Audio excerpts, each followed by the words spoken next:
നമസ്കാരം, ലൂസ് ടോക്കിലേക്ക് സ്വാഗതം. നമസ്കാരം. ഇന്ന് 3 പ്രധാനപ്പെട്ട വിഷയങ്ങളിലൂടെ കടന്നു പോകണം. ഏറ്റവും ആദ്യം നമ്മൾ സംസാരിക്കേണ്ടത് ഏറ്റവും ഒടുവിൽ വന്ന വാർത്തയാണ് സിദ്ദിഖിൻ്റെ കാര്യം. എന്താണ് ലേറ്റസ്റ്റ് ഡെവലപ്മെന്റ്? സിദ്ദിഖിനെ 2 ആഴ്ചത്തേക്ക് അറസ്റ്റ് തടഞ്ഞുകൊണ്ടാണ് സുപ്രീം കോടതി ഉത്തരവ് വന്നിരിക്കുന്നത്. നമ്മളൊക്കെ ആദ്യം കരുതിയത് സിദ്ദിഖിന് മുൻകൂർ ജാമ്യം അനുവദിച്ചു എന്ന് തന്നെയാണ്. ഏതായാലും 2 ആഴ്ചത്തേക്ക് അറസ്റ്റ് തടഞ്ഞുകൊണ്ടുള്ള ഈ ഒരു ഉത്തരവ് വന്നതോടുകൂടി ഇനി സിദ്ദിഖിന് പുറത്തിറങ്ങാം എന്നുള്ളത് ഉറപ്പായി. യഥാർത്ഥത്തിൽ നമ്മുടെ ഒരു ധാരണയുടെ വിഷമോ അല്ലെങ്കിൽ നമ്മുടെ പത്രങ്ങളുടെ കോടതി വ്യവഹാരത്തെക്കുറിച്ചുള്ള അറിവില്ലായ്മയുടെ പ്രശ്നമാണ്. അത് പ്രധാന കാര്യമാണ്. സുപ്രീം കോടതിയിൽ പോയി ഒരു നടപടി ആദ്യം ഒരിക്കലും മുൻകൂർ ജാമ്യം തരത്തില്ല. ഒന്ന്, സുപ്രീം കോടതി ഇത്ര വേഗം സിദ്ദിഖിൻ്റെ അപേക്ഷ പരിഗണിച്ചതിന് അത്ഭുതമാണ്. പ്രമുഖ അഭിഭാഷകനായതുകൊണ്ട് മാത്രമല്ല അത്ര ഇടപെടൽ നടത്തിയിട്ടുള്ളത്. അല്ലെങ്കിൽ ഇതിന് ഈ സുപ്രീം കോടതിയുടെ കേസ് എന്ന് പറഞ്ഞാൽ ഈ രാജ്യത്തെ എല്ലാ ഹൈക്കോടതികളിലും വരുന്ന കേസുകളും ഡയറക്റ്റ് വരുന്ന ഫണ്ടമെൻ്റൽ റൈറ്റ്. നമ്മൾ സുപ്രീം കോടതിക്ക് 2ആണ്. ഒന്ന് അപ്പീൽ കോടതിയാണ്, അതായത് രാജ്യത്തെ എല്ലാ ഹൈക്കോടതികളും. 2 കോൺസ്റ്റിറ്റ്യൂഷണൽ ബെഞ്ചാണ്. നമുക്ക് കോൺസ്റ്റിറ്റ്യൂഷനുമായി ബന്ധപ്പെട്ട് വരുന്ന വിഷയങ്ങൾ ഡയറക്റ്റ് കൊടുക്കാം.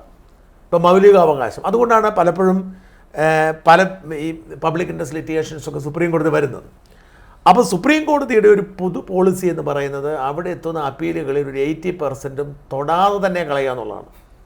അതിനവർ സ്പെഷ്യൽ ലീവ് പെറ്റീഷൻ എന്ന് പറഞ്ഞാൽ SLP എന്ന് പറയുന്ന സംവിധാനം. SLPയിൽ ഈ നമ്പർ ഇട്ട് കിട്ടുക എന്നൊക്കെ പറയുന്നതും അതിനുശേഷം ഒരു ഡേറ്റ് കിട്ടുക എന്നൊക്കെ പറയുന്ന മാസങ്ങളെടുക്കുന്ന പ്രക്രിയ. ഇത് നമ്പറിട്ട് ഈ ഒരാഴ്ചക്കകം അവിടെ ഡേറ്റ് കിട്ടി എന്ന് പറയുന്ന ഒരു അത്ഭുതകരമായ കാര്യം. അതിന് പ്രധാനപ്പെട്ട കാരണം മുകുൾ റോസ്തോക്കി എത്തിയെന്നുള്ളതാണ്. മുകുൾ റോസ്തോക്കി എന്ന് പറയുന്നത് ഇന്ത്യയിലെ ഏറ്റവും ടോപ്പ് വക്കീലന്മാരിൽ ഒരാളാണ്. ഈ സുപ്രീം കോടതി ഹൈക്കോടതിയിലൊക്കെ ഈ മുതിർന്ന അഭിഭാഷക പദവിയുള്ള ആ മുതിർന്ന അഭിഭാഷകർക്ക് എത്ര മുൻഗണന കിട്ടുമായിരിക്കും? മുതിർന്ന അഭിഭാഷക പദവിക്ക് ഇപ്പോൾ പ്രസക്തി പോയി. കാരണം സുപ്രീം കോടതി ഈ കഴിഞ്ഞ ദിവസം അപേക്ഷിച്ചവർക്കെല്ലാം മുതിർന്ന പദവി കൊടുത്തു. നമ്മുടെ പിള്ളേർക്ക് ഒരുപാട് ഒരു മുതിർന്ന അഭിഭാഷകരായിട്ടുണ്ട്. അങ്ങനെയല്ല, യഥാർത്ഥത്തിൽ കോടതിക്ക് പോലും ജഡ്ജിമാർക്ക് പോലും ഭയം തോന്നുന്ന തരത്തിലുള്ള സ്റ്റേച്ചറുള്ള വക്കീലന്മാരുണ്ട്. നമ്മുടെ വേണുഗോപാൽ, കെ വേണുഗോപാൽ വയ്യാതായി, കപിൽ സിബൽ, കപിൽ സിബലൊക്കെ ആണെങ്കിൽ പോലും അതിനൊക്കെ അപ്പുറമാണ്. പിന്നെ പി ചിദംബരം ഉണ്ട്, ഒരു യൂത്ത് കോൺഗ്രസ് നേതാവുണ്ടല്ലോ, ഒരു കോൺഗ്രസ് നേതാവുണ്ടല്ലോ, സിൻവി, എന്താണ് സിംഗ്വി, മനു അഭിഷേക് സിംഗ്വി എന്നൊക്കെ പറഞ്ഞു കഴിഞ്ഞാൽ ഭയങ്കര പവർഫുള്ളാണ്. ഈ പി ചിദംബരം ഒന്നും അത്രയും പോരാ. ഞാൻ പറഞ്ഞ അതിൽ ഏറ്റവും ടോപ്പ് അഭിഭാഷകരുടെ ഒരാളാണ് റോത്തോഗി. അപ്പം ഈ മുകുൾ റോത്തോഗി എന്ന് പറയുന്നത് ഒരു സോളിസിറ്റർ ജനറൽ ആയിരുന്നു, ഏറ്റവും പ്രാധാന്യമുള്ളൊരു വക്കീലാണ്.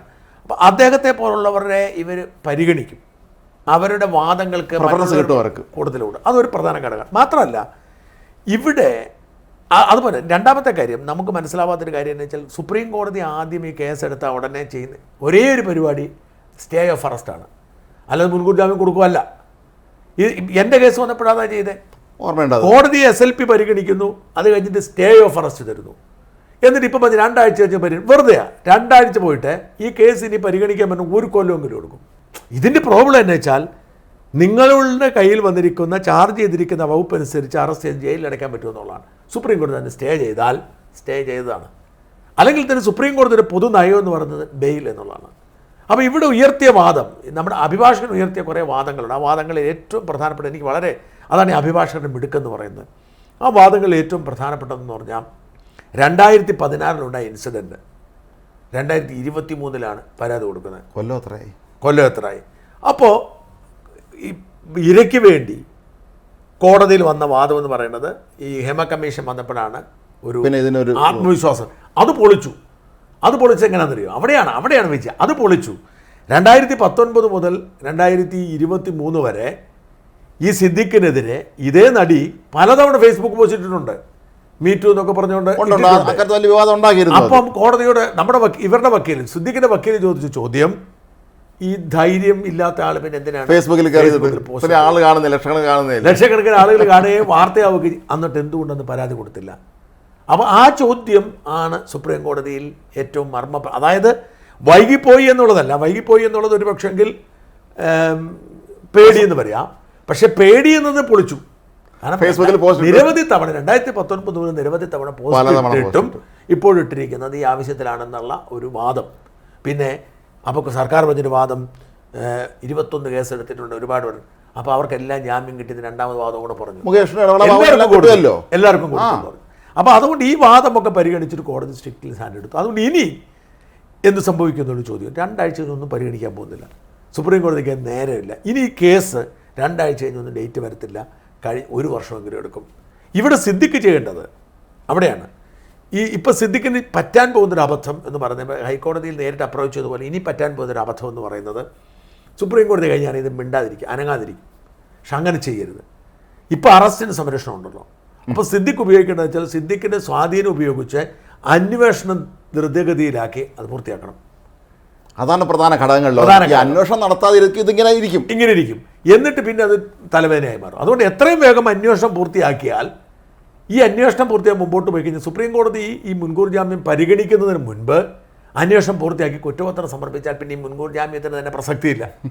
പിന്നെ കേസ് മുമ്പോട്ട്. അതുകൊണ്ട് സിദ്ദിഖ് ചെയ്യേണ്ട കാര്യം അതാണ് ഏറ്റവും പ്രധാനപ്പെട്ട. പിന്നെ എനിക്ക് തോന്നുന്നില്ല, ഞാൻ ഈ സിനിമാ മേഖലയിൽ ചൂഷണമുണ്ട് എന്നുള്ളത് സമ്മതിക്കുമ്പോഴും ഇപ്പോൾ ഈ കേൾക്കുന്ന കോലാഹലങ്ങളൊന്നും അതത്ര ശരിയാണെന്ന് വിശ്വസിക്കുന്ന ആളല്ല ഞാൻ. ഈ ഹേമ കമ്മീഷൻ റിപ്പോർട്ടിൽ നമുക്ക് വരട്ടെ, ഇതൊരു പുറത്ത് വന്നിട്ടില്ല. ഇത് ഹേമ കമ്മീഷൻ റിപ്പോർട്ടിൻ്റെ പുറത്തുള്ള ഹേമ കമ്മീഷൻ റിപ്പോർട്ടിന്റെ പശ്ചാത്തലത്തിലുള്ള പ്രസ്താവനകൾ. അത് വന്നു എന്നുള്ള ധൈര്യത്തിലാണ് പലരും പരാതി കൊടുക്കുന്നതെന്നാണ് പറയുന്നത്. ധൈര്യം കൊണ്ടായിരിക്കില്ല, അല്ല. ഇതിനൊക്കെ ഞാൻ പറഞ്ഞത്, ഇന്നിപ്പോൾ ബാലേന്ദ്ര മേനോനെതിരെ ഒരു നടി പരാതി കൊടുത്തിട്ടുണ്ട്. സത്യം പറഞ്ഞാൽ ആ നടി നിങ്ങളുടെ സുഹൃത്തുണ്ടല്ലോ ഫിറോസ് അലി മുഹമ്മദ്, ഫിറോസുമായിട്ടൊരു അഭിമുഖം നടത്തിയിരിക്കുന്നത് കണ്ടിട്ട് ഞാൻ ആ നടിയുടെ പേരൊന്നും പറയാൻ ആഗ്രഹിക്കുന്നില്ല. എന്തൊക്കെ വൃത്തികേടുകൾ പറഞ്ഞറിയാമോ?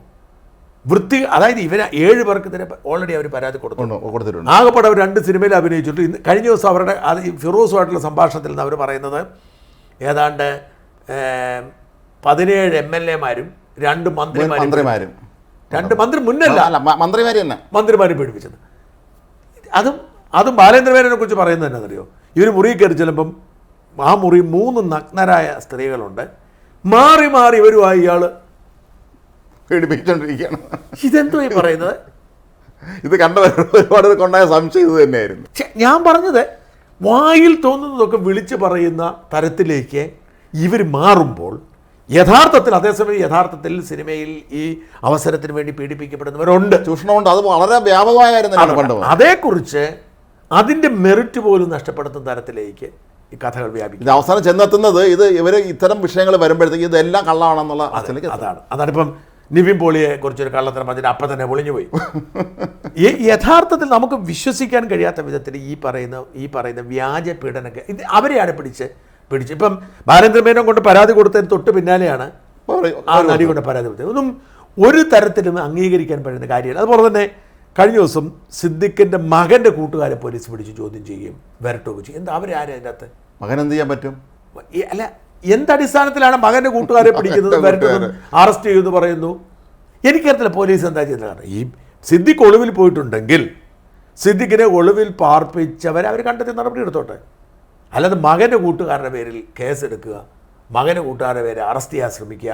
ഞാൻ പറഞ്ഞ പോലീസ് എന്തൊക്കെയാണ് കാട്ടിക്കൊടുത്തത് മനസ്സിലാത്ത അവസ്ഥയിലേക്ക്. ഈ അടിയന്തരാവസ്ഥ കാലത്ത് ഇത് പണ്ട് സംഭവിച്ചിട്ടുണ്ടെന്ന് കേട്ടിട്ടുള്ളത്. ഇപ്പോൾ ഉദാഹരണത്തിന് ഞാൻ നെക്സ്റ്റ് ബന്ധമുള്ള ആളായിരിക്കും, പക്ഷേ നിങ്ങൾക്ക് ആർക്കും അത് അറിയില്ലായിരിക്കാം. ഞാൻ മുങ്ങും, ഇവിടെ വന്ന് എല്ലാവരും പിടിച്ചോണ്ട് ഇടിക്കാന്ന് ഞാൻ എവിടെയാണെന്ന് ചോദിക്കും.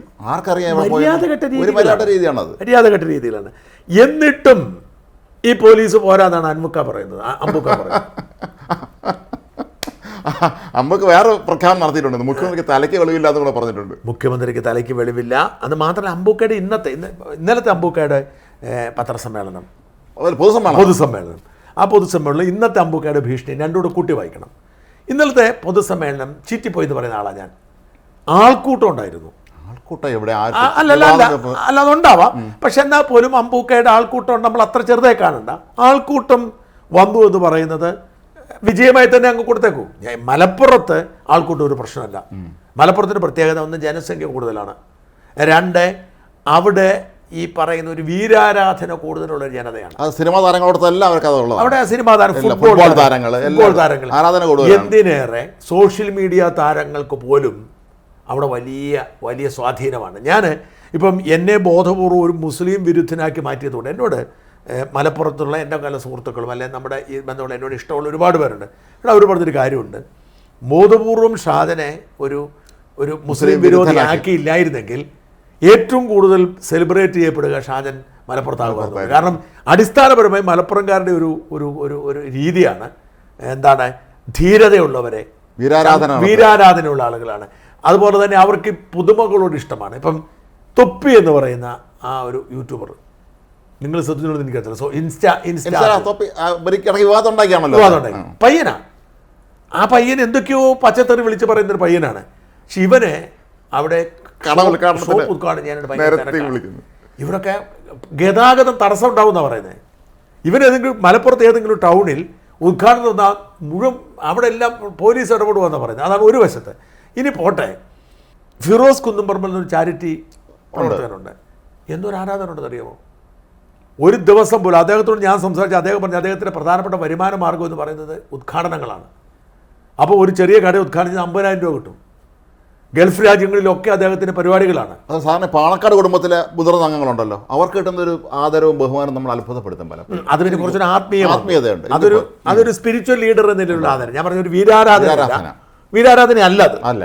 അതൊരു ആത്മീയ നേതാവ് പറയുക. അപ്പം ഈ വീരാരാധനയുള്ള സ്ഥലത്ത് എന്നാൽ പോലും 10,000 പേരെ 3 ദിവസം കൊണ്ട് സംഘടിപ്പിക്കാൻ കഴിയാന്ന് പറഞ്ഞു കഴിഞ്ഞാൽ ചെറിയ കാര്യമല്ല. ഞാൻ പറഞ്ഞത് നമ്മുടെ നാട്ടിലൊക്കെ ഇപ്പം ഈ മാണിസാറിൻ്റെ കാലത്തൊക്കെ അവർ ഈ സംസ്ഥാന സമ്മേളനമൊക്കെ സംഘടിപ്പിക്കുന്ന ബുദ്ധിമുട്ടുകൾ നേരിട്ട് ഞാൻ അനുഭവിച്ചിട്ടുള്ള ബസ് പിടിച്ച ആളെ കൊണ്ടുവരുന്നതും ഇപ്പം വരെ ബംഗാളികൾക്ക് പോലും ഇപ്പോൾ കാശ് കൊടുത്തിട്ടാണ് ഇപ്പോൾ ആളുകൾ കൊണ്ടുവരുന്നത്. അപ്പോൾ ഇങ്ങനെ മെനക്കെട്ട് ഒരാളൊന്നിന് രൂപ കൊടുത്ത് നടത്തുന്ന സമയത്ത് ഇപ്പം കിറ്റക്സാവ് ഏറ്റവും കൂടുതൽ ആളുകൾ സംഘടിപ്പിക്കുന്ന കിറ്റക്സാവ് പോലും അത്ര ആളുകളുടെ പോലും എല്ലാവർക്കും ബിരിയാണി കൊടുക്കുന്നുണ്ട്, എല്ലാവർക്കും. അപ്പം ഇതൊന്നും ചെയ്യാതെ ഒരു 3 ദിവസം കൊണ്ട് എത്തി എന്ന് പറഞ്ഞ് ചെറുതല്ല, അതിന് ചെറിയ കാര്യമായി ഞാൻ കരുതുന്നില്ല. 10,000 പേരെത്തി. പക്ഷേ അൻവറിൻ്റെ പ്രസംഗം ഒരു പൂർണ്ണ പരാജയമായിരുന്നു. കാരണം അൻവർ ഇങ്ങനൊരു സമ്മേളനം നടത്തുമ്പം ജനം പ്രതീക്ഷിക്കുന്നത് കുറച്ചുകൂടി വലിയ വെളിപ്പെടുത്തലുകളും കുറച്ചുകൂടി രേഖകളും കുറച്ചുകൂടി വലിയ വെല്ലുവിളി. പക്ഷേ അത് കേൾക്കാനും കൂടി വേണ്ടി ആയിരിക്കാം ജനം അടിച്ചു കൂടിയത്. പക്ഷേ അതുകൊണ്ടാണ് ഓർക്കണം, ഇന്നലെ അൻവറിൻ്റെ സമ്മേളനത്തിന് വേണ്ടി ചാനലുകൾ അന്തിച്ചർച്ച വേണ്ടെന്ന് വെച്ചാൽ അന്തിച്ചർച്ച വളരെ അപൂർവമായിട്ട് വേണ്ട നോക്കത്തുള്ളൂ. ഇന്നലെ 6:30 മുമ്പ് തന്നെ ചാനൽ ലൈവ് തുടങ്ങിയതാണ്. 9:30 കഴിയുന്നത്. ഞാൻ രാത്രി കണ്ടിരുന്നു. ഒരു ചാനൽ പരിപാടിയും ഇന്നേ വരെ ഒരു അന്തിച്ചർച്ചയും മുഴുവൻ കണ്ടിട്ടില്ലാത്തതാണ്. ഞാൻ ഈ വാട്സാപ്പിൽ വരുന്ന ക്ലിപ്പുകളൊക്കെ കാണുന്ന ഒരാളാണ് ഞാൻ. ഒരു അന്തിച്ചർച്ചയും മുഴുവൻ കാണാത്ത ഞാൻ ഇന്നലെ 2 മണിക്കൂർ അവിടെ ഇരുന്ന് കണ്ടത്. ആ പ്രസംഗം കേട്ടു. ഞാൻ എന്നെ സംബന്ധിച്ചിടത്തോളം നമ്മളെ കുറിച്ച് പറയുമ്പോഴെല്ലാം മൈക്ക് കേടായി പോകുന്നു. അല്ല, ഞാൻ സാധാരണഗതിക്ക് അതിന് കറക്റ്റ് ടൈമിംഗ് ഇല്ല. അതായത് ഞാൻ അവിടെ പോയി എൻ്റെ കൃഷിപ്പണിയൊക്കെ കഴിഞ്ഞ് തിരിച്ച് വന്ന് ഇന്നലെ ചെറുതായിട്ട് മഴ പെയ്തത് കാരണം ഇച്ചിരി നേരത്തെ 7 മണിക്ക് കയറി. ഞാൻ കയറി റെഡിയായി 7:30 ഇരിക്കുമ്പോൾ പ്രസംഗം തുടങ്ങുന്നതേ ഉള്ളൂ. എന്നാൽ പിന്നെ കണ്ടേക്കാന്ന് ഓർത്തുകൊണ്ട് ഞാൻ അതിന് 9:30 വരെ ഇരുന്ന പ്രസംഗം കണ്ടു. പുള്ളിയുടെ പ്രസംഗം എനിക്ക് കുറച്ച് വികാരപരമായ പ്രസംഗമാണ് നടത്തിയത്. ആദ്യം ഒരു വികാരമില്ല, ഒടുവിൽ ഞാൻ പറഞ്ഞ അയാളുടെ പ്രസംഗം എന്ന് പറയുന്നത് പുതുതായി ഒരു കാര്യവും പറഞ്ഞില്ല. പണ്ട് പോലെ മാത്രമല്ല, അയാളുടെ ആ പത്രസമ്മേളനം അതിനേക്കാൾ വൈകാരികമായിരുന്നു, അതിനേക്കാൾ പൊട്ടിത്തെറിക്കുന്നതായിരുന്നു. പിണറായിയുടെ മകനെക്കുറിച്ചും മരുമകളെക്കുറിച്ചും മകളെക്കുറിച്ചും മരുമകനെക്കുറിച്ചും ഒക്കെ എന്തെല്ലാം കഥ പറഞ്ഞു. ഇതിനകത്ത് പുള്ളി പിണറായിയുടെ പേര് പോലും പറഞ്ഞില്ല. ആ പാടെ പുള്ളി ധൈര്യപൂർവ്വം പേര് പറഞ്ഞ മറുനാടൻ ഷാജൻ മാത്രമാണ്. മൈക്ക് ഓഫായി പോയി. കാരണം ഞങ്ങളുടെ കത്തിക്കയറി വരുമ്പോഴത്തേക്ക് മൈക്ക് ഓഫായി പോകും. പലരും ചോദിച്ചു ഞാൻ എന്തെങ്കിലും ചെയ്തിട്ടുണ്ട്. എൻ്റെ കുട്ടിച്ചാത്തനെ തപ്പി നടക്കുക പലരും. ജിന്നിറക്കം പകരം. അതാണ് പറയുന്നത്. ഇതാരാണ് ഇതിനൊക്കെ പിന്നിൽ എന്നുള്ള ചോദിച്ചു നടക്കുകയാണ്. അത് മാത്രമല്ല, മുഖ്യമന്ത്രി ഹിന്ദു പത്രത്തിലെടുത്ത അഭിമുഖത്തിൽ ഒരു വളരെ പ്രധാനപ്പെട്ട കാര്യം ഹിന്ദുവിലാണ് കൊടുത്തത് ഇന്റർവ്യൂ. അദ്ദേഹം പറയുന്നു, കഴിഞ്ഞ ഒരു 5 വർഷത്തിനിടെ 150 കിലോയിലധികം സ്വർണം, അതായത് 123 കോടിയോ മറ്റോ വില വരുന്ന സ്വർണം ഈ കരിപ്പൂർ ഇറക്കിയിട്ടുണ്ട്. അതുമായി ബന്ധപ്പെട്ട അസ്വാരസ്യങ്ങളാണ് ഇതിൻ്റെ എല്ലാം പിന്നിലെന്നാണ് പറയുന്നത്. ഈ അൻവർ ചോദിക്കുന്ന ചോദ്യം, സ്വർണം എന്തിനു പോലീസ് പിടിക്കുന്നത്? എന്തൊരു വിചിത്രമായ ചോദ്യമാണ്. കസ്റ്റംസ് പിടിക്കുന്നില്ല, അതുകൊണ്ട് പോലീസ് പിടിക്കുന്നു. പോലീസിന് ജോലിയല്ലേ അവർ നോക്കാൻ. കസ്റ്റംസ് പിടിക്കാത്തതുകൊണ്ട് പോലീസ് പിടിക്കുന്നു. അപ്പോൾ അൻവറിൻ്റെ പ്രശ്നം യഥാർത്ഥത്തിൽ കസ്റ്റംസിനെ സെറ്റ് ചെയ്തിട്ടും പോലീസിനെ സെറ്റ് ചെയ്യാൻ പറ്റുന്നില്ല. അതാണ് അൻവറിൻ്റെ പ്രശ്നം. അപ്പം ഇവിടെ 2 കാര്യങ്ങൾ അൻവർക്ക് ഗുണകരമായി ഉണ്ടായി. ഒന്ന്, അൻവർ ബോധപൂർവം ഒരു ഇസ്ലാമിക പൊളിറ്റിക്സ് എടുത്തിട്ടു. ഇന്നലെ അതിൽ നിന്നും മതേതരത്വം സംരക്ഷിക്കാൻ വേണ്ടി വീട്ടിലെ വേലക്കാരെ കൊണ്ടിരുന്നു. പിന്നെ ചെറുപ്പത്തിൽ പാല് കൊടുത്ത വേലക്കാരുടെ കയറി വരുന്നു. അമ്മ പാല് കൊടുക്കാത്ത എന്തുകൊണ്ടാണെന്ന് എനിക്ക് അറിയത്തില്ല. നമുക്കൊക്കെ അമ്മയുടെ മുലപ്പാല കിട്ടും. പുള്ളിക്ക് എന്തുകൊണ്ടാണ് വീട്ടുജോലിക്കാർ പോലും. അത് മാത്രമേ ഈ വീട്ടുജോലിക്കാരുടെ പേര് മാറിപ്പോയി. ആദ്യം ഒരു കാളി പറഞ്ഞു, പിന്നെ വേറൊരു പേരാണ് പറഞ്ഞു, പിന്നെ ഒരു ദുർഗയോ, അങ്ങനെ 2 പേര് മാറിപ്പോയി. അത് തന്നെ മാറിപ്പോയി. അത് കഴിഞ്ഞു. പിന്നെ വീട്ടുവേലക്കാരെ പെങ്ങന്മാർ പ്രൊവിഡൻസ് കോളേജിൽ പഠിച്ച കഥ പറയുന്നു. അൻവറെ കന്യാസ്ത്രീകൾ പഠിപ്പിച്ച കഥ പറയുന്നു. ഇതിലൊക്കെ ആർക്കാണ് സംശയമുള്ളത്? ഇവിടെ ലോകപ്രശസ്തരായ പല ഭീകരന്മാരും ടെററിസ്റ്റുകളും ഈ കത്തോലിക്ക സ്കൂളിൽ പഠിച്ചതാണ്. ഈ മോദി മന്ത്രിസഭയിലെ ഇവർ പറഞ്ഞ ക്രൈസ്തവ വിരോധമാണ് ഈ മറ്റേ മോദിയുടെ അല്ലെങ്കിൽ BJPയുടെ മുഖമുദ്ര എന്നാണ് ഇവരൊക്കെ പറയുന്നത്. മോദി മന്ത്രിസഭയിലെ പകുതി മന്ത്രിമാരും ഈ കാത്തലിക് സ്കൂളിൽ പഠിച്ചാണ്. കാരണം രാജ്യത്തിൻ്റെ എല്ലാ സ്ഥലങ്ങളിലും ഏറ്റവും പ്രധാനപ്പെട്ട സ്കൂളുകൾ. നമ്മുടെ സുരേഷ് ഗോപി പോലും പഠിച്ചത് കൊല്ലത്ത് ഫാത്തിമ മാതാ കോളേജിലും മറ്റേ ഒരു ജീസസ് ഇൻഫന്റ് ജീസസ് സ്കൂളുകൾ. അതായത് അത്യാവശ്യം കാശുള്ളവരും പ്രമുഖരും ഒക്കെ പഠിച്ചിട്ടുള്ളത്. ഇപ്പോഴല്ലേ മുക്കിനും മൂലയിൽ ഇംഗ്ലീഷ് മീഡിയം സ്കൂളുള്ളത്. അന്ന് ഈ ക്രൈസ്തവ മാനേജ്മെൻറ്റിന് കീഴിൽ മാത്രമേ ഇംഗ്ലീഷ് മീഡിയം സ്കൂളുള്ളൂ. ഈവൻ എയ്ഡഡ് സ്കൂളുകൾ പോലും പട്ടം സെന്റ് മേരീസ് പഠിക്കാത്ത ആരിലും ആ കാലത്തുണ്ട്. ഹോളി ഏഞ്ചൽസ് പഠിക്കാത്ത ആരിലും ഉണ്ട്. സെന്റ് ജോസഫ്സ് ഇതിലൊക്കെ പോകും. അതായത് ഇപ്പോൾ റിട്ടയർ ചെയ്തിരിക്കുന്ന IAS നമ്മുടെ വേണു രാജാമണിയും നമ്മുടെ MK മുനീർ പഠിച്ചിട്ടുണ്ട്. അവരൊക്കെ പഠിച്ചത് സെന്റ് ജോസഫ്സിലാണ്. സിനിമയുടെ സത്യവാർത്ത അധ്യാപകനായിരുന്നിട്ടുണ്ട്. അല്ല, അതാ പറഞ്ഞത്. അപ്പോൾ കേരളത്തിലെ ഒട്ടുമിക്ക വിദ്യാഭ്യാസ സ്ഥാപനങ്ങളും പഴയ കാലത്ത് കത്തോലിക്ക മാനേജ്മെൻറ്റിന് കീഴിലായിരുന്നു. കത്തോലിക്ക മാനേജ്മെൻറ്റ് സ്കൂളിൽ പഠിക്കാത്തവർ അപ്പോൾ തിരുവനന്തപുരത്ത് യൂണിവേഴ്സിറ്റി കോളേജോ അല്ലെങ്കിൽ എറണാകുളത്ത് അങ്ങനെ കുറേ സ്ഥാപനങ്ങൾ ഒഴിച്ചാൽ ബാക്കി എല്ലാ പ്രമുഖ സ്ഥാപനങ്ങളും മലബാർ ക്രിസ്ത്യൻ കോളേജ്, എല്ലാ കോളേജുകളും അത്ര കോളേജുകളാണ്. അവിടെ കോളേജ് കോട്ടയത്ത് CMS, അതെ, എത്ര കോളേജുകൾ. അപ്പം ഞാൻ പറഞ്ഞത് ഇത് മാത്രമല്ല, ഡൽഹി സെൻറ്റ് സ്റ്റീഫൻസ് ഏറ്റവും പ്രശസ്തമായ കോളേജ് അതല്ല, അതാ ഞാൻ പറഞ്ഞത്. അപ്പം കാത്തലിക് മാനേജ്മെൻറ്റ് ക്രിസ്ത്യൻ മാനേജ്മെൻറ്റിൻ്റെ കീഴിലുള്ള ഈ സെൻറ്റ് സ്റ്റീഫൻസിനെ കുറിച്ച് പറയുമ്പോൾ ഒരു കാര്യം കൂടെ പറഞ്ഞേക്കാം. സിയാൾ ഹക്ക് പഠിച്ച സെൻറ്റ് സ്റ്റീഫൻസ് കോളേജിലാണ്. അതെ, ശരി. അത് മനോരമയിൽ എഡിറ്ററായിരുന്ന മാമ മാത്യു സാറുണ്ട്. അദ്ദേഹം ഒരിക്കൽ വർഷം മുമ്പ് അദ്ദേഹം മരിച്ച സമയത്ത് മറ്റോ അതാ ജീവിച്ചിരിക്കുമ്പോൾ ഇൻ്റർവ്യൂ അത് കണ്ടിരുന്നു. അപ്പം ഇദ്ദേഹം പഠിച്ച സെൻറ്റ് സ്റ്റീവൻസിലാണ്. അപ്പോൾ ഒരു പരിചയപ്പെടുമ്പോൾ സെൻറ്റ് സ്റ്റീവൻസ് എന്ന് പറഞ്ഞപ്പം ഈ സിയോൾ ഹക്ക് വളരെ ഇമോഷണലായി എന്നാണ്, ഞാനിവിടെ പഠിച്ചതാണ് എന്ന് അദ്ദേഹം വളരെ സന്തോഷത്തോടെ പറഞ്ഞു എന്നാണ്. അല്ല, അതാ ഞാൻ പറഞ്ഞത്. അതായത് അതൊക്കെ എടുത്ത് ബോധ്യപ്പെടുത്തി താൻ മതേതരവാദിയാണെന്ന് ഇതൊക്കെ പറയുന്ന അവസ്ഥ എത്തിയ മനുഷ്യന്. അതായത് മറുനാടൻ മലയാളി ഭയങ്കര വർഗീയമാണെന്ന് എത്രയോ കാലമേ പറഞ്ഞുകൊണ്ടിരിക്കുന്നു. എന്നാൽ ഇന്നേ വരെ ഇസ്ലാമിനെതിരെയോ അല്ലെങ്കിൽ പ്രവാചകനെതിരെയോ ഖുറാനെതിരെയോ ഇസ്ലാം മതത്തിനെതിരെ ഒന്നും പറഞ്ഞായിട്ട് ഇവരാരും കാണിക്കാനില്ല. വർഗീയത എന്തെന്നാണ്?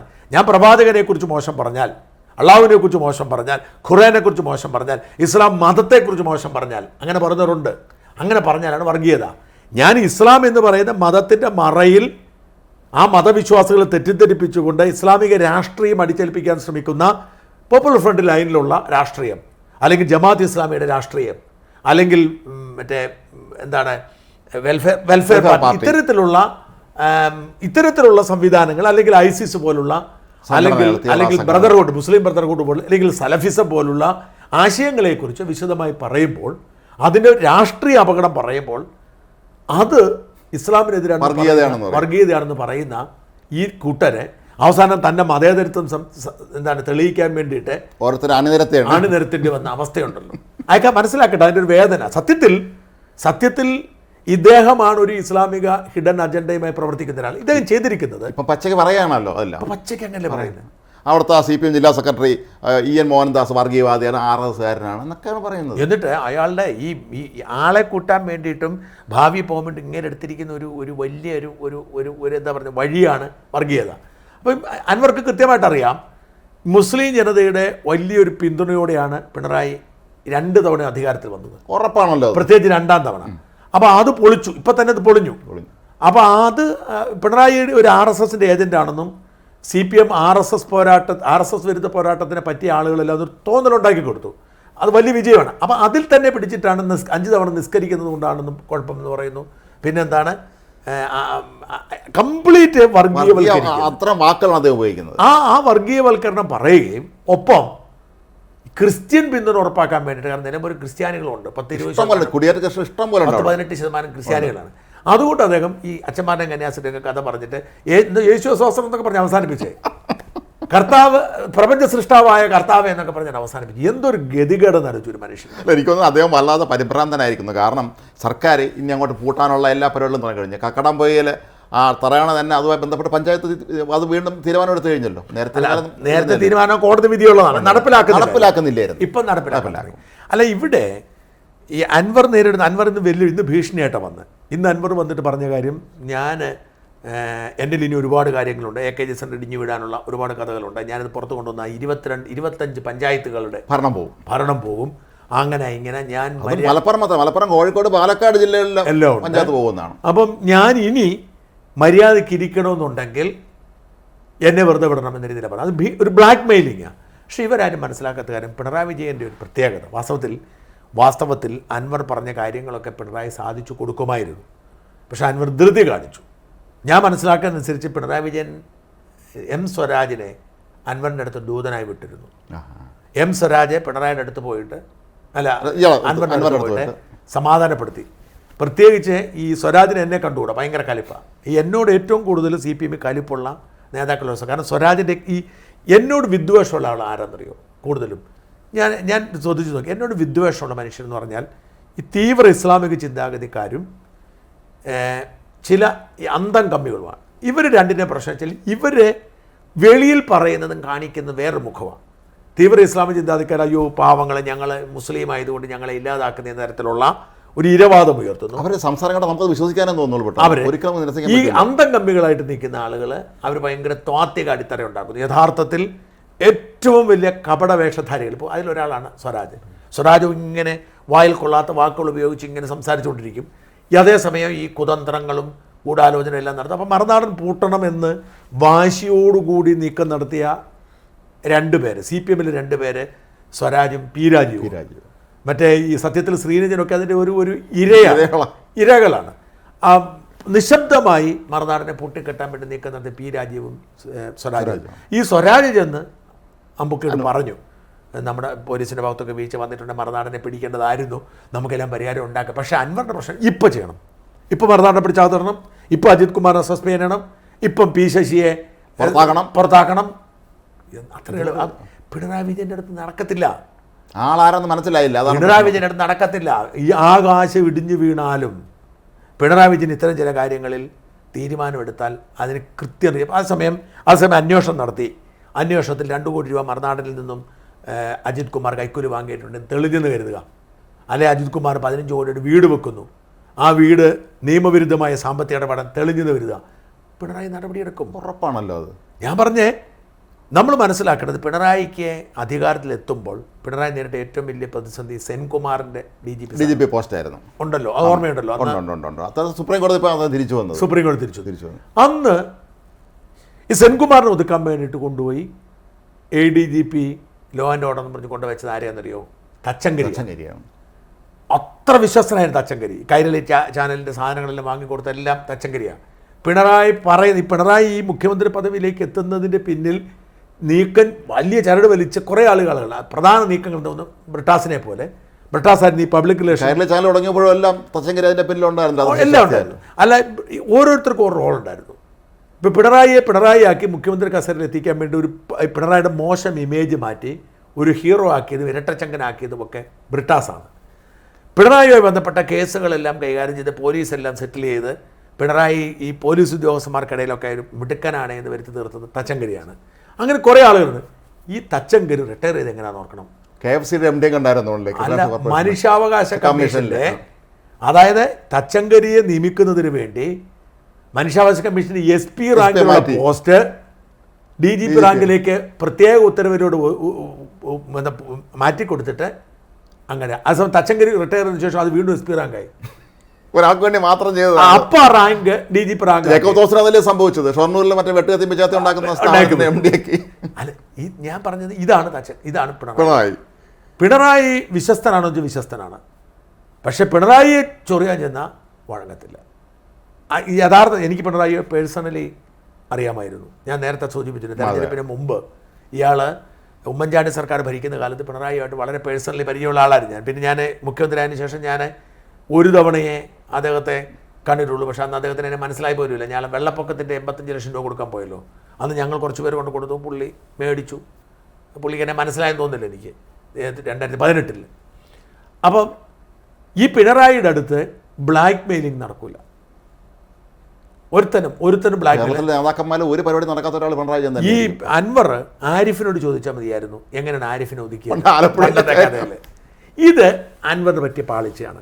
അൻവറിൻ്റെ ഇപ്പോഴുള്ള കുഴപ്പം എന്താണെന്നറിയോ? അൻവർ ഇപ്പം വലിയ തോതിൽ ജനപിന്തുണ വന്നതോടുകൂടി അൻവർ ഞാനൊരു ഭയങ്കര സംഭവമാണ്, ഞാനിപ്പോൾ നാളെ മുഖ്യമന്ത്രി ആവുമെന്ന് കരുതി നടക്കുക. അബദ്ധത്തിൽ ചാടും. ഈ പറയുന്ന ഇതിനേക്കാൾ ആളുണ്ടായിരുന്നു ഗൗരിയമ്മയുടെ കൂടെ. MVR അല്ല, എൻ്റെ അച്ഛൻ പറയുമായിരുന്നു 1960 നിയമസഭാ തെരഞ്ഞെടുപ്പിൽ അന്ന് ആരുടെ മണ്ഡലത്തിൽ മത്സരിച്ച് KC ജോർജാണ്. 57 IMS മന്ത്രിസഭയിൽ ഭക്ഷ്യമന്ത്രിയായിരുന്നു. അത് വളരെ പ്രശസ്തനായ ആൾ. ഇതിന് എതിർ സ്ഥാനാർത്ഥി ആന്റണി ഡിക്രൂസ് എന്ന് പറയുന്ന ഒരു PSP നേതാവായിരുന്നു. KC ജോർജ് എത്ര ഒരു സ്റ്റേച്ചറുള്ള നേതാവാണ്. അപ്പോൾ അച്ഛനൊക്കെ ഇവരെല്ലാം ചെറുപ്പക്കാരൊക്കെ അദ്ദേഹത്തിൻ്റെ ഒപ്പം അഭിപ്രായ കമ്മ്യൂണിസ്റ്റ് പാർട്ടിയാണ്. ഓരോ സ്ഥലം ചെല്ലുമ്പോൾ കിട്ടുന്ന വരവേൽപ്പ് ആളിഞ്ഞ കൂടെയാണ് KC ജോർജിനെ കാണാൻ. എല്ലാവരും വിചാരിച്ച് ജയിച്ചു എന്ന്. അവസാനം ആന്റണി ഡിക്രൂസ് ജയിച്ചു. അല്ല, ആൾക്കൂട്ടം കണ്ട് ഒരിക്കലും തീരുമാനിക്കരുത് എല്ലാവരും. കഴിഞ്ഞ ലോക്സഭാ തെരഞ്ഞെടുപ്പിൽ നിയമസഭാ തെരഞ്ഞെടുപ്പിൽ 2020 സ്ഥാനാർത്ഥികൾക്ക് എന്ത് പറ്റി? നമ്മൾ വിചാരിച്ചപ്പോൾ ജയിക്കുമെന്ന് വിചാരിച്ചില്ല. ലോക്സഭ പറ്റത്തില്ല, എനിക്കല്ല. നിയമസഭയിൽ അവിടെ ജയിക്കുമെന്നാണ് ഞാൻ കരുതിയത്. യഥാർത്ഥത്തിൽ ജനങ്ങൾക്കൊരു രാഷ്ട്രീയമുണ്ട്. ആ രാഷ്ട്രീയത്തിനപ്പുറത്തേക്ക് കുറച്ച് പേരെ മാറത്തുള്ളൂ. അങ്ങനെ നിഷ്പക്ഷരായ സമൂഹം ഒന്നും ഇങ്ങേരുടെ പുറകെ പോകത്തുമില്ല. പക്ഷേ ഇങ്ങനെ മുസ്ലിം ബഹുജനത്തെ കൂടെ നിർത്തുന്ന ഒരു പൊളിറ്റിക്സ് ഉള്ളത് കാരണം അങ്ങേർക്ക് നല്ല വോട്ട് പിടിക്കാൻ പറ്റും. നേരത്തെ ഇടതുപക്ഷത്തിനോട് നിൽക്കുന്നേക്കാൾ നല്ല അവസ്ഥയൊക്കെയാണ്. അങ്ങനെ ആയിക്കോട്ടെ. എന്തായാലും അങ്ങനെ അഹങ്കാരം തലയിൽ കയറിയിട്ട് ഞാൻ വിചാരിച്ചാൽ ഈ എന്താണ് പറയുന്നത്, കേരളം തിരിച്ചു വെക്കാൻ രീതിയിൽ കുഞ്ഞാലിക്കുട്ടി പറഞ്ഞിട്ടുണ്ട്, ഞങ്ങൾ അത് അൻവറിനെ എടുക്കുമെന്ന് ചോദിച്ചപ്പോൾ അത് കോൺഗ്രസിൻ്റെ കൂടെ തീരുമാനമാണ് എന്നാണ് പറഞ്ഞത്. അല്ല, അത് ഞാൻ അന്വേഷിച്ചു. ഈ അൻവർ ഇപ്പം CPM വിഘടിച്ച് നിൽക്കുമ്പോൾ അൻവർക്കെതിരെ നിലപാടെടുത്ത് ജനങ്ങളുടെ വെറുപ്പുണ്ടാക്കണ്ട, അപ്പോൾ ഒരു ടാക്റ്റിക്കൽ നിലപാടെടുക്കാം, ഞങ്ങൾ എടുത്തേക്കൊന്നൊരു തോന്നലുണ്ടെങ്കിൽ കൊടുത്തേക്കാമെന്നാണ് UDF തീരുമാനിച്ചിരിക്കുന്നത്. അവരെടുക്കാൻ വേണ്ടിയിട്ടല്ല. കോൺഗ്രസും ലീഗും അൻവറിനെ എതിർക്കത്തില്ല.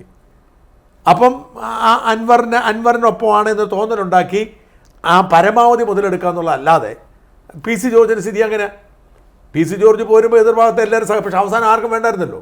ഇപ്പോഴോ സ്ഥിതിയിലായില്ലേ പാവം. അപ്പോൾ എന്തായാലും അൻവർ അയാളുടെ അഹങ്കാരം, ഈ സമ്മേളനത്തിൻ്റെ ആൾ പങ്കാളിത്തം ഉണ്ടാക്കിയിരിക്കുന്ന അഹങ്കാരം അൻവർക്ക് പണിയായി മാറത്തുള്ളൂ. അൻവർ ഈ ഒന്നാമത് ഒരു അഹങ്കാരിയാണ്. ഇപ്പം മറുനാടനെ പൂട്ടിക്കെട്ടുമെന്ന് പറഞ്ഞാൽ അയാൾ രംഗത്തിറങ്ങിയില്ലേ.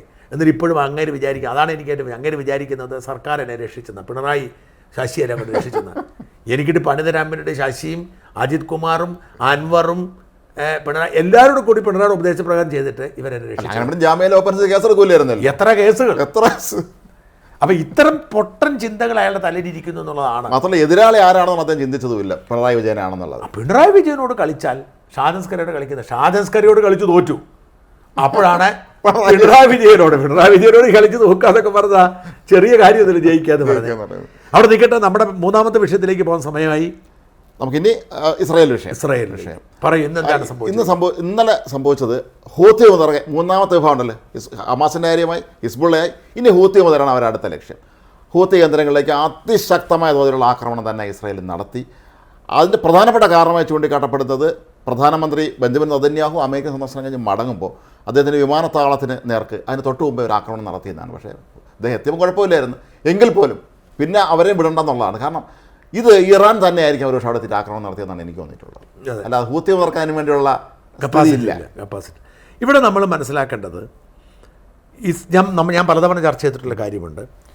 ഇസ്രയേലിൻ്റെ ശത്രുക്കൾ എന്ന് പറയുന്നത് രാജ്യങ്ങളല്ല, ഈ സംഘടനകളാണ്. അപ്പം പക്ഷേ ഇവരൊക്കെ ചില അയൽ രാജ്യങ്ങൾ കേന്ദ്രീകരിച്ചുകൊണ്ട് ഇസ്രയേലിനെ അവരുടെ സംരക്ഷണയിൽ, ഇപ്പോൾ ഉദാഹരണത്തിന് ലെബനൻ, സിറിയ, യമൻ, ഈ 3 രാജ്യങ്ങളും ഇസ്രയേലിൻ്റെ ശത്രുക്കളല്ലെങ്കിലും ഈ 3 രാജ്യങ്ങളിലുമാണ് ഇസ്രയേലിൻ്റെ ശത്രുക്കളുടെ ബേസ്, ഈവൻ ഇറാഖിലും. അപ്പോൾ ഈ രാജ്യങ്ങൾ കേന്ദ്രീകരിച്ചാണ് ഈ ഭീകര സംഘടന പ്രവർത്തിക്കുന്നത്. ഞാൻ ചോദിക്കട്ടെ, ഇന്ത്യയിൽ നമ്മളിപ്പോൾ ഒരു ഭീകര സംഘടന ശ്രീലങ്കയ്ക്കെതിരെ തമിഴ് നമ്മൾ സംരക്ഷിച്ചില്ലല്ലോ. അവർക്ക് ഇവിടെ ഒരു അവസരം ഒരുക്കി കൊടുത്തല്ലോ, ഒരു താവളം ഒരുക്കി കൊടുത്തല്ലോ എന്ന് മാത്രം അവിടെ പോയി നമ്മൾ കൈകാര്യം ചെയ്തില്ല. ഇന്ത്യൻ സൈന്യത്തെ അങ്ങോട്ടയച്ച് കൈകാര്യം ചെയ്തില്ല. അപ്പം ഒരു രാജ്യം കേന്ദ്രീകരിച്ചുകൊണ്ട് ഒരു ഭീകര സംഘടന വളർന്നു വന്നാൽ ആ രാജ്യത്തിന് കൈ കഴുകാൻ പറ്റത്തില്ല. ആ രാജ്യമാണ് അതിന് ഉത്തരവാദികൾ. ഇപ്പം ലെബനനെ സംബന്ധിച്ചിടത്തോളം ഹിസ്ബുള്ള അവിടെ ബേസ് ഉണ്ടാക്കിയിരിക്കുന്നു, അവിടെ വളർന്ന് പന്തലിക്കുന്ന ഉത്തരവാദി ലെബനനാണ്. അവരെ ഗതികേടുകൾ കൊണ്ടായിരിക്കാം ഒരു പക്ഷേ. അതുകൊണ്ട് ഇസ്രായേലിനെ ലെബനനെ ആക്രമിക്കുന്നതിൽ തെറ്റില്ലെന്നാണ്. ഇസ്രായേലിന് സുരക്ഷയ്ക്ക് കുഴപ്പമുണ്ടാകുന്നത് ലെബനനാണ്. ലെബനൻ അതിർത്തിയിലേക്ക് ഇസ്രായേൽ സൈന്യം പോയി കഴിഞ്ഞാണ് പറയുന്നത്. അവിടെയാണ് ഈ 3 സംഘടന. അപ്പം ഒന്ന് ഹമാസാണ് യഥാർത്ഥത്തിൽ ഇസ്രായേലിൻ്റെ ശത്രുക്കൾ. അപ്പോൾ ഞാൻ എപ്പോഴും പറഞ്ഞ ഹമാസിൻ്റെ ഈ പോരാട്ടം അല്ലെങ്കിൽ യുദ്ധം അല്ലെങ്കിൽ ഭീകരപ്രവർത്തനം എന്തുമായിക്കോട്ടെ, അതിനെ കുറച്ച് നമുക്ക് അംഗീകരിക്കേണ്ടി സ്വതന്ത്ര സമരമാണത്. അത് ഒരു പരിധി വരെ അവരുടെ മനുഷ്യരെ കൊല്ലുന്നതിനോട് യോജിക്കുന്നില്ല, ഇസ്രായേൽ തകർക്കുന്നതിനോട് യോജിക്കുന്നില്ല. പക്ഷേ എങ്കിൽ പോലും സ്വന്തം നാട്ടിൽ അവർ അഭയാർത്ഥികളായി കഴിയുന്ന ഒരു ഗതികേടുണ്ട്. അത് എന്തുകൊണ്ട് എന്നുള്ള ചോദ്യമൊക്കെ പ്രസക്തമാണ്, തിയററ്റിക്കൽ. പക്ഷേ സ്വീകരിച്ച മാർഗവും ശരിയില്ലെന്നുള്ള. അപ്പോൾ നമുക്കിപ്പോൾ ഒന്നാം സ്വാതന്ത്ര്യ സമരം നമ്മുടെ ശിപ്പായി ലഹള എന്നറിയപ്പെടുന്ന സാധനം, അതൊരു പരിധി വരെ ഒരു ഭീകരാക്രമണം തന്നെയായിരുന്നു. നമ്മൾ തിരിച്ച് ഇവർ ഭീകരാക്രമണം തന്നെയായിരുന്നു ഈ അർത്ഥത്തിൽ പറഞ്ഞത്. അപ്പോൾ അങ്ങനെ വെച്ച് നോക്കുമ്പോൾ നമുക്ക് ഒരു പരിധി വരെ ഒരു ഫലം ഉണ്ടാവത്തില്ല. പഴയ കാലമല്ല, പണ്ട് ഗറില്ലാക്രമണം, ഒളിച്ചിരുന്ന ആക്രമണം. ഇപ്പം നമ്മുടെ സാറ്റലൈറ്റ് എവിടെ നിരീക്ഷിക്കണം. നമ്മുടെ ടിപ്പു സുൽത്താൻ മുതൽ പഴശ്ശിരാജ വരെ ഈ ഗറില്ല വാർഫെയർ ജയിച്ചിട്ടുണ്ട്, ശിവജി ജയിച്ചിട്ടുണ്ട്. പക്ഷെ അങ്ങനെ ഇപ്പം പറ്റൂല. ഇപ്പം ആലോചിച്ച് നോക്കുക, അതായത് ഇസ്രായേലിൻ്റെ സാങ്കേതിക മികവിന് മുമ്പിൽ പകച്ചു നിൽക്കുകയാണ് അമേരിക്ക പോലും. അല്ലാതെ ഇന്നിപ്പോൾ പുറത്തു വരുന്ന വാർത്ത, ഞാൻ ഏറ്റവും അതിശയം തോന്നിയത് ലെബനൻ്റെ ബൈറൂട്ടിലെ ഒരു സബർബൻ നഗരത്തിലെ വളരെ സുരക്ഷിതമായി അവിടുത്തെ ഒരു ഫലസ്തീൻ അഭയാർത്ഥി ക്യാമ്പിൽ കഴിഞ്ഞിരുന്ന ഹമാസിൻ്റെ ലെബനീസ് ചീഫ് ആ കൊന്നത് ആരെയാണ്? അയാളെയും അയാളുടെ ഭാര്യയെയും അയാളുടെ 2 മക്കളെയും. മാത്രമല്ല ഇയാൾക്കൊരു പ്രത്യേകത കൂടിയുണ്ട്. ഇയാളൊരു അധ്യാപകനാണ്. സ്കൂൾ കുട്ടികളെ ഐക്യരാഷ്ട്രസഭ ഏർപ്പെടുത്തിയ ഒരു സ്കൂളുണ്ട് അവിടുത്തെ ഈ അഭയാർത്ഥി കുട്ടികൾക്ക് വേണ്ടി. അവിടുത്തെ പ്രധാന അധ്യാപകനാണ് ഈ തീവ്രവാദ നേതാവ്. എന്നിട്ട് ഞാൻ ചോദിച്ചത്, അയാളെയും ഭാര്യയും മക്കളെ മാത്രം അവർ കൊന്നു. അത്ര സൂക്ഷ്മതയാണ് ഇസ്രായേലിൻ്റെ അറ്റാക്കിലുള്ളത്. കഴിഞ്ഞ ദിവസം നടന്ന മറ്റേ നസറുള്ള കൊന്നതും അങ്ങനെയാണല്ലോ. അതെ, കൃത്യം ബങ്കർ ബസ്റ്റർ ബോംബ് എന്നാണ് അതിൻ്റെ പേര്. ഒരു ബോംബിൻ്റെ വെയിറ്റ് 1 ടണ്ണാണ്. 20 ബോംബാണ് ഒരേ സമയം അവിടെ ഇട്ടത്. 50 മീറ്റർ അടിയിലാണ് താമസിച്ചിരുന്നത്. 50 മീറ്റർ അടിയിൽ പോയി ഈ നസറുള്ളയെയും നസറുടെ മകളെയും ഏതാണ്ട് 20ഓളം ഉയർന്ന ആൾക്കാരെ തട്ടിക്കളഞ്ഞു. അതുപോലെ തന്നെ ഇവരുടെ ഈ സൂക്ഷ്മമായതിൻ്റെ ഇടയിൽ ഇവർ ഗറില്ല വാർഫെയറുമായി എത്ര കാലം പിടിച്ചു നിൽക്കാൻ പറ്റും? ഒന്നും നടക്കാൻ പോണില്ല. അപ്പം ഈ 3 തരത്തിൽ, ഞാൻ എപ്പോഴും പറഞ്ഞ രാജ്മൻ, 3 തരത്തിൽ. അതായത് ഇവർക്ക് ഹമാസിനെ തീർത്താൽ പറ്റും. അപ്പം ഹമാസിനെ ഗാസയിൽ ഏതാണ്ടൊക്കെ തീർത്തു, ഇല്ലേ? അത്രേ ഉള്ളൂ. ഇനി വളരെ കുറച്ച് യാഹ്യാസിനോട് കിട്ടിയാൽ മതി. 2 ഹമാസിൻ്റെ പിന്നെയുള്ള ബലമെന്ന് പറയുന്നത് ലെബനനിലും സിറിയയിലും യമനിലുമൊക്കെ. യമനിൽ കുറച്ചുണ്ട്, അല്ല ഇറാഖിലും ഒക്കെ ഉണ്ട്. ഈ അവിടെയൊക്കെയുള്ള പ്രാദേശിക ഭീകര സംഘടനകൾ ഇവരോട് ചേർന്നാണ് പ്രവർത്തിക്കുന്നത്. ആശയപരമായി ഇവരൊക്കെ എതിരാണ്. ഇപ്പം ഈ ഹിസ്ബുള്ളയും ഹൂത്തികളും ഷിയ ഭീകര സംഘടനകളാണ്, മറ്റത് സുന്നിയാണ്. പക്ഷേ ഇസ്രായേൽ എന്ന് പറയുന്ന ശത്രുവിൻ്റെ മുമ്പിൽ പൊതുശത്രു. അപ്പോൾ ഹമാസിനെ ഒതുക്കിയതിന് ശേഷം അവർ ഹിസ്ബുള്ളയെ തീർക്കാൻ ഇറങ്ങി. സത്യം പറഞ്ഞു കഴിഞ്ഞാൽ ഹൂത്തികളിലേക്ക് അവർ പോകത്തില്ലായിരുന്നു. കാരണം ഹൂത്തികൾ കൊണ്ട് ഇസ്രായേലിന് വലിയ ശല്യമൊന്നും ഉണ്ടായിട്ടില്ല. ചെങ്കടലിലേക്കുള്ള അറ്റാക്ക് അത് അമേരിക്ക ഡീൽ ചെയ്യുന്നുണ്ട്, അത് അമേരിക്ക കൈകാര്യം ചെയ്യുന്നുണ്ട്. അപ്പം ഇവർ നെതന്യാഹു അമേരിക്കയിൽ നിന്ന് വന്ന അതേ സമയത്ത് ഇവർ ബോംബ് വിട്ടു. അതും ടെല്ലവീവ് വരെ വന്നു. അതാണ് വന്ന ഏറ്റവും പ്രധാനപ്പെട്ട. അതുകൊണ്ട് നിങ്ങൾ പറഞ്ഞത് കറക്റ്റാണ്. ഈ ഹിസ്ബുള്ളയ്ക്കിട്ട് അറ്റാക്ക് ചെയ്തപ്പോൾ ഇവരാകെപ്പാടെ അന്തിച്ചു. കാരണം ഹിസ്ബുള്ളയുടെ കമ്മ്യൂണിക്കേഷൻ സിസ്റ്റം ആദ്യം തകർത്തു. പേജറുകളായിരുന്നു, മൊബൈലില്ലായിരുന്നു, വാക്കി ടോക്കികളും കളഞ്ഞു. ഹിസ്ബുള്ള എന്ന് പറയുന്നത് ആരോട് എന്ത് പറയണമെന്ന് അറിയാത്ത പെട്ടിരിക്കുകയാണ്. പുതിയ നേതാവിനെ കണ്ടുപിടിക്കാനും പറ്റുന്നില്ല. നസറുള്ളക്ക് പിൻഗാമിയായിട്ട് അല്ല, ഈ നേതാവിനെ ഇറാൻ തീരുമാനിക്കണം എങ്ങനെ അറിയിക്കും. നേതാവിനെ കണ്ടെത്തിയാലും ഇത് പരസ്പരം കമ്മ്യൂണിക്കേറ്റ് ചെയ്യണ്ടേ? പരസ്പരം പ്രഖ്യാപിക്കാനും പറ്റില്ല. അവിടെ ആദ്യം 10-12 നേതാക്കന്മാരെ കൊന്നു കളഞ്ഞു, ഓരോ വിഭാഗത്തിന് ചുമതലക്കാരല്ലേ. ഒറ്റയടിക്ക് കൊന്നു. ഒരു 12 പേരാന്ന് തോന്നുന്നു. 12 ഒരു മാസം കൊണ്ട് ഒരു മാസം കൊണ്ട് 12 പേരെ കൊന്നതിന് ശേഷമാണ് നസറുള്ള അടക്കം 20 പേരെ ഒരുമിച്ച് കൊല്ലുന്നത്. ഇപ്പോൾ ഈ കഴിഞ്ഞ ദിവസം ബോംബ് സ്ഫോടനം. അപ്പോൾ ഇവർ കമ്മ്യൂണിക്കേറ്റ് ചെയ്യാൻ ഇരിക്കുമ്പോഴാണ് ഇറാൻ്റെ ബുദ്ധി പ്രവർത്തിക്കുന്നതും. ഹൂത്തികളിലേക്ക് വന്നിട്ടില്ലല്ലോ. ഹൂത്തികൾക്ക് ഇവർ ആയുധം കൊടുത്തു, ഹൂത്തികൾ മിസൈൽ ഇട്ടു. ഹൂത്തികളുടെ നാശം അവർ ചോദിച്ചു വാങ്ങി. മാത്രമല്ല ഈ ഹൂത്തികൾക്ക് ആയുധം കൊണ്ടുവരുന്ന തുറമുഖം അവർ തീർത്ത് കളഞ്ഞു. അപ്പോൾ ഇനി അവിടെ പിന്നെ കൊണ്ടുവരാൻ പറ്റില്ല. ഇപ്പം ഇറാൻ ഇങ്ങോട്ട് ബെറൂട്ടിലേക്ക് കപ്പൽ വഴിയും വിമാനം വഴിയും ആയുധം എത്തിക്കുന്നത് തടഞ്ഞു. ഇനി ഹൂത്തികൾക്ക് ഈ പോർട്ട് വഴി എത്തുന്നത് അത് തടഞ്ഞു. അപ്പോൾ ഇനി അതുമില്ല. ഹൂത്തികളെ ജീവനം കൊണ്ട് ഓടേണ്ടി വരും. ഒന്നാമത് അവർ ദുർബലരാണ്, അവർ ഇതുപോലെ ശക്തരല്ലല്ലോ യമനിൽ. അല്ല, അതുകൊണ്ട് ഇവർ ഹമാസിനെ ഒതുക്കി ഹിസ്ബുള്ളയെ എന്താ പറയുക ഒരു കൂട്ടിലകപ്പെട്ട ഒരു അല്ലല്ലോ മറ്റേ മാളത്തിലകപ്പെട്ട ഒരു എലിയെ പോലാക്കി അവിടെ പോയിച്ചുകൊണ്ടിരിക്കുന്നു. പ്ലസ് ഹൂത്തികളുടെ അഹങ്കാരം തീർന്നു. പോയിച്ചെന്ന് പറഞ്ഞപ്പോൾ ഈ ഹിസ്ബുള്ള തലവൻ കൊല്ലപ്പെട്ട ആ കെട്ടിടം ഉണ്ടല്ലോ, അവിടെ നിന്ന് ഇപ്പോഴും പുക ഉയരുകയാണെന്നാണ്. 20 ഈ ബോംബാണ് ഇട്ടിരിക്കുന്നത് അതിനകത്തുനിന്ന്. അല്ല, ബോഡി കണ്ടെത്തി എന്നുള്ള വാർത്ത കണ്ടെത്തിയെന്ന് പറയുന്നുണ്ട്. ബോഡിയൊക്കെ ഞാനവിടെ കത്തിപ്പോയി കാണുമെന്ന്. അയാൾ തന്നെയാണെന്ന് ആർക്കറിയാം. ഇത്രയും വലിയ ബോംബ് ഇട്ട് കൊടുത്താലേ 1 ടണ്ണുള്ള 20 ബോംബ് ഇട്ടാൽ കണ്ടെത്തിയാലും വലിയ ആഘോഷത്തോടുകൂടി അടക്കാനൊന്നും പറ്റത്തില്ല. കാരണം ഇറാൻ 5 ദിവസം ഔദ്യോഗിക ദുഃഖാചരണം പ്രഖ്യാപിച്ചിട്ടുണ്ട്. 5 ദിവസം അല്ല, ഇറാന്റെ ഒരു ബ്രിഗേഡിയർ ജനറലും കൊല്ലപ്പെട്ടു. അപ്പോൾ എല്ലാം കൂടെ കൂടിയിരുന്ന് വട്ടകാശ സമ്മേളനം നടത്തുകയായിരുന്നു. അതാണ്, അതായത് ഈ ബ്രിഗേഡിയർ ജനറൽ വന്നിട്ടാണ്, കാരണം കമ്മ്യൂണിക്കേറ്റ് വേറെ വഴിയില്ല, അതീവ സുരക്ഷിതമായി വന്ന് കണ്ട് സംസാരിച്ചു. പക്ഷെ അപ്പോൾ ഇസ്രയേൽ ഇതെല്ലാം അറിയാം, എന്നാ ആര് വന്നാലും എന്തൊരു അത്ഭുതമല്ലേ. അല്ല, എല്ലാ ഇസ്രായേലും കാണുന്നുണ്ട്, എല്ലാം കാണുന്നുണ്ട്. ഞാൻ ഇടയ്ക്ക് വായിച്ചൊരു വാർത്ത, സത്യമാണെന്ന് എനിക്കറിയത്തില്ല, ഈ ലെബനൻ ആദ്യം ആക്രമിക്കാൻ നേരത്തെ എല്ലാവർക്കും SMS അയച്ചെന്ന് പറഞ്ഞു പൊക്കോളാൻ. സകല മനുഷ്യർക്ക് SMS അയച്ചു, പൊക്കോ ഞങ്ങൾ ഇവിടെ അറ്റാക്ക് ചെയ്യാൻ പോകുന്ന പറഞ്ഞ് SMS അയച്ചെന്ന് പറഞ്ഞു. സാധ്യത നൽകാൻ പറ്റില്ലല്ലോ, ഇപ്പം മരിച്ചവൻ പറയാൻ പറ്റില്ലല്ലോ.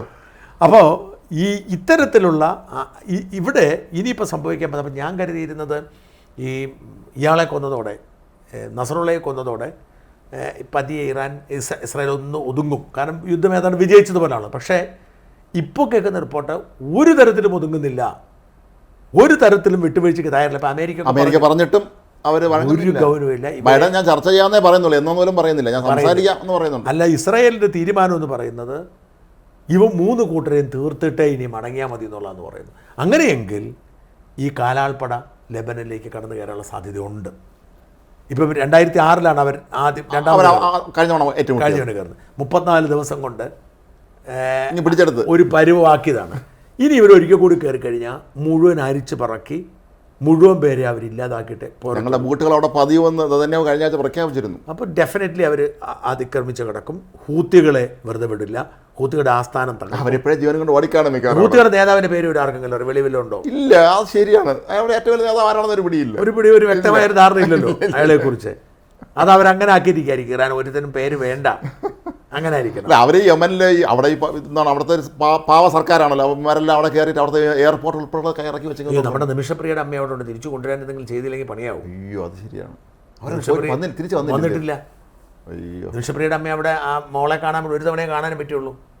അവിടെയും കാര്യങ്ങൾ തീരുമാനിക്കുന്ന ഈ വിഷയത്തിൽ ഈ തീവ്രവാദികളാണ് തീരുമാനിക്കണമെന്ന് നമുക്ക് തട്ടിയാണെന്ന് ദൈവത്തിന് അറിയാം. അതെ. അവിടെ എന്ന് പറഞ്ഞാൽ അവർക്കൊന്നും ഒരു കാരണവശാലും അവിടുന്ന് സർക്കാർ സംവിധാനം ഇല്ല. ആ ഒരു വല്ലാത്തൊരവസ്ഥയിലാണ്. എയർപോർട്ട് വരെ ഇവരെ കയ്യിലിരിക്കുന്നു പറയുമ്പോൾ നമുക്ക് ഊഹിക്കാം. എയർപോർട്ടും കപ്പലും തുറമുഖവും ഒക്കെ ഇവരുടെ നിയന്ത്രണത്തിലാണ്. അപ്പോൾ എന്തായാലും ഇസ്രായേൽ ഒരു തീരുമാനമെടുത്ത് മുമ്പോട്ട് പോയാൽ അവർ പുറകോട്ട് പോകുന്ന പ്രശ്നമില്ല. അവരവരുടെ കൃത്യമായ നിലപാട് മുമ്പോട്ട് പോയിക്കൊണ്ടേയിരിക്കും. അവർ പുകച്ച് പുറത്ത് ചാടി ഇപ്പം ഒരു വലിയ യുദ്ധമായി മാറാനുള്ള സാധ്യതയാണ് കാണുന്നത്. പക്ഷേ അതെന്താ പാശ്ചാത്യ മാധ്യമങ്ങളൊക്കെ അങ്ങനെ പറയുന്നത്. പക്ഷേ ഞാൻ കരുതുന്നില്ല, കാരണം ഇറാന് അത്തരം റിസ്ക് എടുക്കും ഞാൻ വിശ്വസിക്കില്ല. ഇറാന്റെ പരമോന്നത നേതാവിനെ ഇപ്പം തന്നെ അജ്ഞാത കേന്ദ്രത്തേക്ക് മാറ്റി കഴിഞ്ഞു. അല്ല, തട്ടിക്കളയും. അപ്പോൾ അവർക്ക് പോലും മരണഭയം വന്നു. പ്രസിഡന്റ് ഒന്നും മിണ്ടിയിട്ടില്ല, പെഷസ്കിയാൻ ഒന്നും മിണ്ടിയിട്ടില്ല. അയാൾ പൊതുവെ സമാധാനവാദിയാണ്. ആദ്യം പലപ്പോഴും പക്ഷേ ഇദ്ദേഹത്തിൻ്റെ പരമോന്നത നേതാവിന് അദ്ദേഹം പറയാറുണ്ട്, അടിക്കാൻ പോയാൽ അപകടമാണെന്ന് പലവണ പറഞ്ഞിട്ടുണ്ടെന്നാണ്. അപ്പം എന്തായാലും രണ്ടും കൽപ്പിച്ച് മുഴുവൻ യുദ്ധത്തിലേക്ക് ഇസ്രായേൽ ഇറങ്ങുന്ന അവസ്ഥയാണ്. നമുക്ക് കുറ്റം പറയാൻ പറ്റില്ല, അവരുടെ സുരക്ഷയുടെ കാര്യമാണ്. 3 ഭീകര സംഘടനകളെയും തീർത്താൽ മാത്രമേ. അല്ല, എപ്പോഴും പറയും ഈ ശത്രു ഉണ്ടെങ്കിൽ അവനെ പൂർണ്ണമായി ഇല്ലാതാക്കിയില്ലെങ്കിൽ അബദ്ധമാണെന്ന് പറയും. ചെറുതായിട്ട് ഒരുത്തനെങ്കിലും അവശേഷിക്കുന്നുണ്ടെങ്കിൽ അപകടമാണെന്ന് പറയും. ആ തരത്തിലേക്ക് ഇസ്രായേൽ മുമ്പോട്ട് പോകണം. ഇസ്രായേലിൻ്റെ യുദ്ധം അവരുടെ സുരക്ഷയ്ക്ക് വേണ്ടിയുള്ള നീക്കമാണ്, നമുക്കതിനെ കുറ്റം പറയാൻ കഴിയില്ല. എന്തായാലും ഇസ്രായേൽ അവരുടെ ദൗത്യത്തിൽ മുമ്പോട്ട് പോയിക്കൊണ്ടിരിക്കുന്നു. ഹൂത്തികളുടെയും കഥ കഴിയും. ഹിസ്ബുള്ളയുടെ ഏകദേശം തീർക്കാറാക്കി, ഹമാസിൻ്റെ തീർന്നു, ഹൂത്തികളെ തീർത്തിട്ട് അവർ മടങ്ങും. വൈകാതെ തന്നെ ലെബനൻ അധിനിവേശവും നമുക്ക് കാണാം. ഈ യുദ്ധം അവസാനിക്കുന്നില്ല. ഒക്ടോബർ 7 മുമ്പ് കുറച്ചെന്തെങ്കിലും സംഭവം ഉണ്ടാകുന്ന ഏകദേശം തീരാറായി. നാളെ 1-ാം തീയതി ആവുന്നല്ലോ, സമയമുണ്ട്. അപ്പോൾ എന്തായാലും ഇസ്രായേലിൻ്റെ മുന്നേറ്റം തുടരുകയാണ്. ആർക്കും തടയാൻ കഴിയാത്ത ഒരു ജൈത്രയാത്രയായി. നമസ്കാരം.